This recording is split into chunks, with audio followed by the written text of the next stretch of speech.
ఈ ముగ్గురు పిల్లల్ని ఇలా చూడగానే ఒకసారిగా నా చిన్నతనం గుర్తొచ్చింది.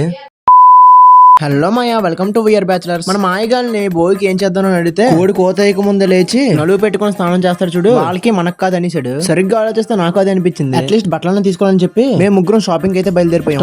స్టార్టింగ్ అనకాపల్లిలో రీసెంట్ గా ఓపెన్ చేసిన వీటుకు అయితే తీసుకొచ్చారు. లోపలికి వెళ్ళగానే ఫ్లోర్ అంతా సైలెంట్ గా ఉంది, పండుగ ఉంటే ఏం లేదు అనుకున్నాను. పైకి వెళ్ళి చూస్తే అర్థమైంది అనకాపల్లిలో ఉన్న సగం క్రౌడ్ అంతా ఇక్కడే ఉందని. అంత జనం మధ్య లోపలంతా ఎంత వేడిగా ఉంటే అంత వేడిగా ఉంది. మా మాయగడికి అయితే టేస్ట్ లేదని అర్థమైంది, ఎందుకంటే ఇందులో నాకు ఒకటి కూడా నచ్చలేదు. అయినా చాలా సెలెక్ట్ చేసుకున్నాడు. లోపల ట్రైల్ రూమ్ ఖాళీ లేక మా వాడి ఇక్కడ ట్రైల్ వేస్తున్నాడు.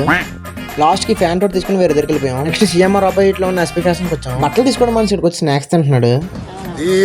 అలా ఎలాంటి షోలోకి వెళ్ళాం. ఇక్కడ సరదాగా సెట్ కాస్ట్ 2000 పైన ఉంది. ఎలాగైతే మా అమ్మ ఇచ్చిన డబ్బు మొత్తం కలిపి ఒక సెట్ కి వస్తుంది. అలా బళ్ళు వేసుకొని తిన్నంగా ట్రాఫిక్ దాటేసి మన ఊరు పొలిమేర ఉన్న ఎంట్రీకి అయితే వస్తాం. ఇక్కడ చూస్తే ప్రశాంతంగా ఉంది. ప్రశాంతత కొంచెం రంగులు తోడేసి నచ్చినట్టు ఏరిసాం. మా పుట్టమే అయితే సరే అవుట్ఫిట్ తీసాడు. సాయని కూడా షాపింగ్ లో మంచి బిజీ అయిపోయాడు. మా అయితే మంచిగా కలర్ఫుల్ గా తీసాడు బట్టలు. ఈ పండగకి గంగిరెద్దుని డామినేట్ చేసి దిడే.